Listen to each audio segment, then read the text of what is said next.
Uma lancha com um grupo de jovens se aproxima da praia. No começo da tarde, pegaram uma lancha junto com alguns amigos que estavam na casa do Tiago Carneiro e foram até o Maracaípe.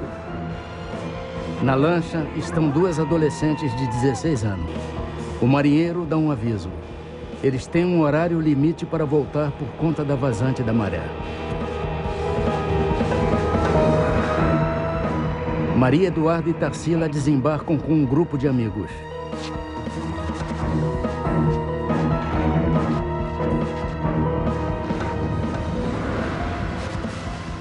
A turma se reúne num bar. As duas adolescentes deixam as sandálias e saem sem falar com ninguém. Maria Eduarda e Tarsila decidem ir a pé até a praia de Porto de Galinhas. Esta é a última fotografia de Maria Eduarda e Tarsila. Ela foi tirada às 4h28 da tarde, durante a caminhada das duas adolescentes rumo à morte. Boa noite. 10 dias depois daquela bela tarde de praia, os corpos de Maria Eduarda e Tarsila foram encontrados jogados num canavial. O caso Serrambi, como ficou conhecido, chocou a sociedade pernambucana e teve repercussão nacional. A polícia apontou dois irmãos que trabalhavam como motorista de Kombi como os culpados. Mas o Ministério Público afirmou que não existiam provas suficientes para levá-los a julgamento. 3 anos depois do duplo assassinato, ainda não se sabe quem matou Maria Eduarda e Tarsila. Você pode ajudar a desvendar esse crime. Para mim, esse caso Serrambi, cada vez mais é uma grande interrogação. Maria Eduarda e Tarsila nasceram e foram criadas em bairros nobres da cidade do Recife.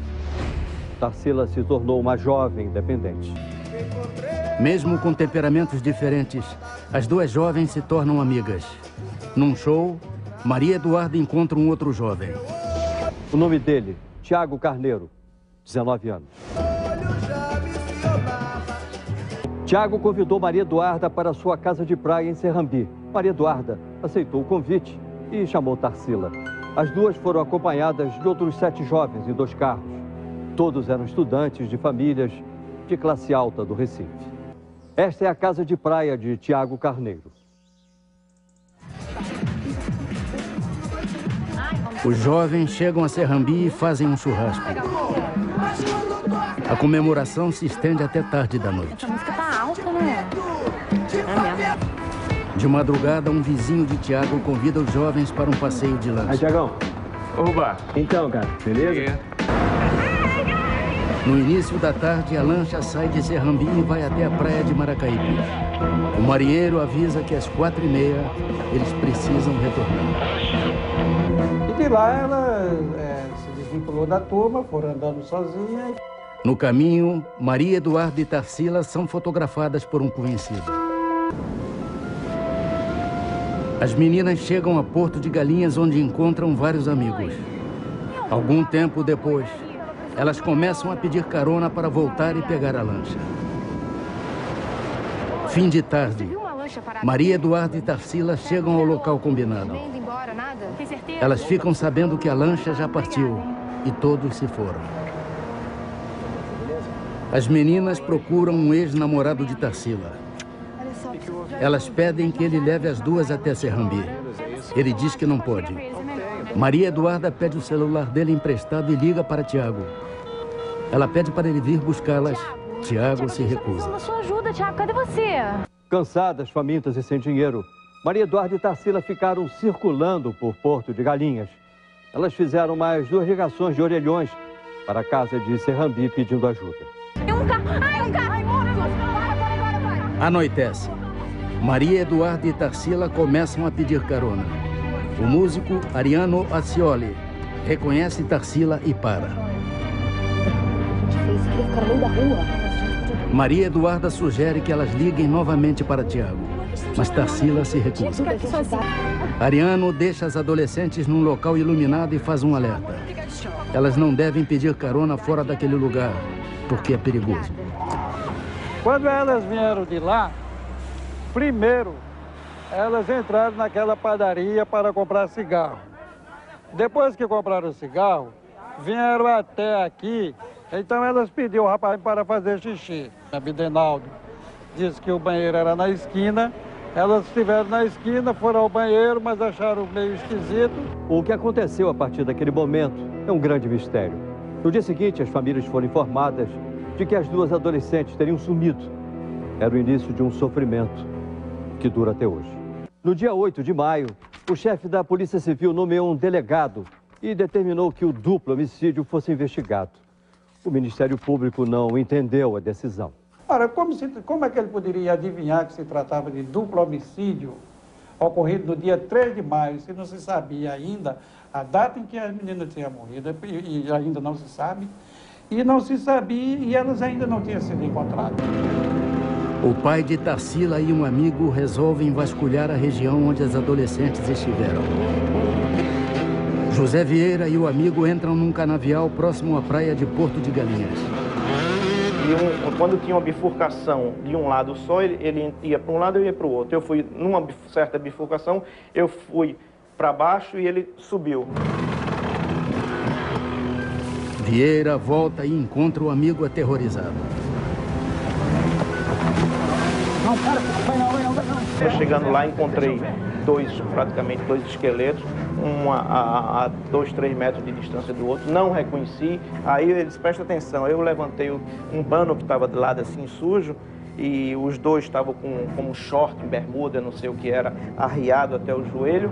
E aí eu levantei o pano e foi quando a ficha começou a cair. Eu vi um negócio alaranjado, eu me lembrei da fotografia da praia, que é ela de vestido alaranjado. Eu fui para debaixo do corpo, do esqueleto, que estava o braço, e puxei e localizei a pulseira daquela bracialeto que eu dei a ela, tinha dado a ela. E aí eu tomei mais coragem e virei a cabeça e vi o aparelho de dente, aí a ficha caiu. O local do crime é invadido por policiais de várias delegacias. Repórteres e dezenas de curiosos também se aproximam. Esse lugar foi totalmente manipulado por policiais, jogaram ponta de cigarro, tampas de garrafa e as pessoas passaram por cima. Se marcas de pneu de que algum carro tinha, isso foi desmanchado por outros carros que passaram por cima. Ou seja, não houve dos primeiros policiais que estiveram aqui o cuidado de preservar a cena do crime para poder possibilitar uma melhor prova técnica. Estes são os irmãos Valfrido e Marcelo Lira. Eles são acusados de matar as duas adolescentes. A polícia chegou a Valfrido por um retrato falado feito pela testemunha, que disse tê-lo visto dando carona a Maria Eduarda e Tarsila. Na época, Valfrido trabalhava transportando passageiros numa Kombi. Ele alega que, naquela tarde, tinha emprestado o carro para um conhecido. Os acusados. Parabéns, hein? Você hoje Valfrido e Marcelo afirmam que não saíram de casa naquela noite. E aí, você foi na academia hoje? Você não estava próximo a Porto de Galinhas, não passou por Porto de Galinhas? Não. Eu estava em Bujuca. Aí você chegou em casa por volta das 8h30 da noite? Isso. E fez o quê? No sábado fiquei em casa dormindo. A noite de sábado do dia 13 estava em casa. Peritos que participaram da investigação do caso asseguram que seria impossível uma testemunha enxergar tantos detalhes. O local onde as adolescentes teriam pego a Kombi estava escuro e ficava a quase 30 metros de onde se encontrava a testemunha. 15 dias depois do crime, Valfrido e Marcelo são presos.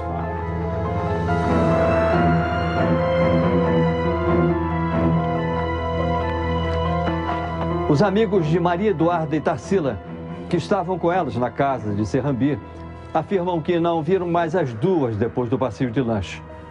Procurado por linha direta, Tiago Carneiro, o dono da casa, não quis gravar a entrevista. Os amigos. Segundo Tiago Carneiro, por volta das 10 da noite, ele vai até Porto de Galinhas à procura de Maria Eduarda e Tarsila. Como não encontra ninguém, ele volta para Serrambi. Os dois motoristas de Kombi não confessaram o crime e nenhuma arma foi encontrada com eles. Apesar disso, os dois ficaram 60 dias presos. Na Kombi foram encontrados 12 fios de cabelo que a perícia considerou semelhantes aos das adolescentes. A polícia afirma que encontrou papéis de embrulhar bombons e pedaços de uma corda de nylon dentro do veículo e no local do crime. Também foi encontrado um barbeador na Kombi e outro semelhante perto do lugar onde os corpos foram achados. Está tudo preso por um fio de cabelo. Esse fio de cabelo terminou não sendo objeto concreto de um resultado das investigações científicas. É muito pouco, papel de bombom, lâmina de barbear, não é arma, não foi a arma do delito. Procurado por linha direta, o delegado Aníbal Moura, responsável pela investigação, na época chefe da Polícia Civil, não quis gravar a entrevista. Um mês depois dos corpos terem sido encontrados, o inquérito foi concluído e os irmãos Marcelo e Valfrido foram indiciados como autores do duplo assassinato. Os motoristas denunciam que foram torturados pela polícia para confessar o crime. E aí teve um que falou pra mim assim, disse assim, vamos matar ele do jeito que ele matou as meninas. Eu disse, rapaz, eu não matei ninguém não. Deixa, vamos ver agora. Aí botou dentro do carro, o rapaz ficou aí com ele conversando e me levou para o local do crime, embaixo de umas 11h30 já, se aproximando meia-noite. Mandou eu me ajoelhar, eu disse, pode me matar, agora eu me ajoelhar aí, pedir perdão do negócio que eu não fiz, eu não faço nada. O Ministério Público devolve o inquérito por entender que faltam provas contra os acusados. No dia 18 de julho, os irmãos Marcelo e Valfrido são libertados. Até hoje, eles não conseguiram emprego. Chega. É duro você parar para pensar, saber que nunca matou ninguém e está passando tudo isso. Mas um dia vai chegar lá. Eu tenho certeza que um dia o verdadeiro culpado vai aparecer. A polícia nega a existência de tortura. A justiça determinou que a polícia fizesse novas investigações. Peritos de outros estados foram convocados. O Ministério Público achou estranho que só 6 meses depois do crime, a casa de Tiago Carneiro tenha sido periciada. Muita coisa que talvez tivesse existido no local, quando começamos a investigação, não existia mais vestígios. Março de 2004. Os corpos de Maria Eduarda e Tarsila são exumados. Um exame constata que Maria Eduarda já estava morta quando levou 2 tiros. Não é possível determinar a causa das mortes das adolescentes. Fizemos pesquisa também para droga, que também foi negativo. Não conseguimos comprovar, embora que o professor Bosco, também de Ribeirão Preto, ele não afasta a possibilidade de overdose, mas também pode ter sido por álcool ou por outra coisa qualquer. Pode ter sido pessoas de Recife, da roda de amigos deles. Pode ter acontecido um acidente, por exemplo, a Maria Eduarda pode ter morrido de uma overdose e para esconder o crime, e a Tarsila que estava presente, pode, em tese, ela ter sido apagada e aí simularam, os corpos em tese podem ter sido transportados para aquele local. Em dezembro de 2004, a Polícia Federal assumiu o caso. Um mês depois, eles concluíram que os irmãos Marcelo e Valfrido foram os autores do crime. O Ministério Público já devolveu o inquérito 2 vezes. A polícia tem agora até setembro deste ano para fazer novas investigações. O exame de DNA de Tarsila também será refeito por determinação da Justiça. Eu queria resumir dizendo o seguinte, que esse inquérito, desde o início, ele é cheio de lacunas, falhas e omissões. É por isso que ele foi devolvido pela promotoria 2 vezes para a Polícia Civil e 2 vezes para a Polícia Federal. E ainda continua inconcluso. Eu tenho certeza no meu coração, no meu pensamento, que não matei ninguém, nunca vi aquela menina. O mundo inteiro pode ter certeza disso. Se um dia Maria Eduarda e Tarsila tivessem entrado em minha Kombi, hoje com certeza ela estaria viva, porque eu jamais em minha vida teria coragem de fazer mal a ninguém. Enquanto as autoridades trocam acusações e não chegam a nenhuma conclusão, os parentes das vítimas vivem sem saber quem são os assassinos. Já são 3 anos de dúvidas, dor e muito sofrimento. Eu não sei quem foi, mas que foi alguém, um monstro que matou ela. Eu gostaria de saber